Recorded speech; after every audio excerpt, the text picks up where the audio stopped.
Most electronic devices, including those that you use every day, have silicon in them. And there's a good chance that silicon was produced in Moses Lake. Deis made the drive to his hometown for this latest edition of Made in the Northwest. If you've ever driven past Moses Lake on I-90, especially when it's lit up at night, you've no doubt noticed REC Silicon's 550-acre campus. REC is one of the world's largest producers of silicon, and at this plant in Moses Lake, they produce solar-grade polysilicon and silane gas. And those products are far more prominent than you think. In fact, there's a good chance your car and electronic devices contain silicon. Cell phones, tablets, LCD flat panel displays, any of that has silicon in it or has silane gas.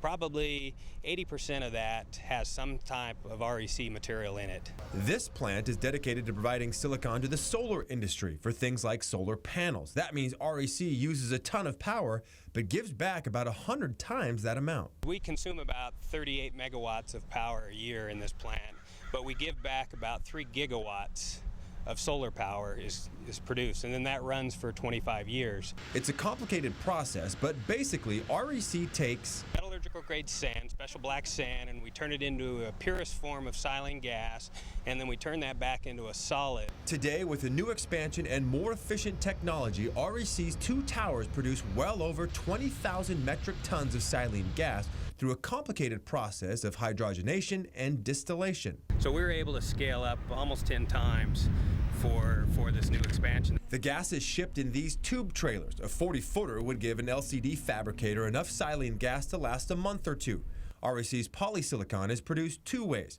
The original Siemens process uses hard material and requires a lot of power, but their unique new fluid bed reactor uses tiny silicon seeds or beads and requires 80 to 90% less power. And we feed it into a fluidized bed reactor that's then hot and introduce the gas, and it sticks to the little seeds. Those seeds are poured into these 1,200 kilogram bags and then shipped to customers all over the world.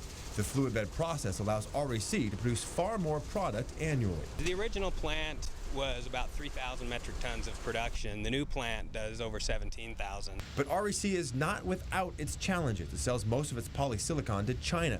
And in a trade battle over solar panels, China recently slapped hefty taxes on U.S.-made polysilicon. REC has Governor Jay Inslee and other lawmakers going to bat for them and says it doesn't foresee any cuts. We put $1.7 billion into this facility, in addition to some other processes and stuff. We plan to be here a long time. And with government help and our increasing reliance on products made with silicon, there's a good chance they will be.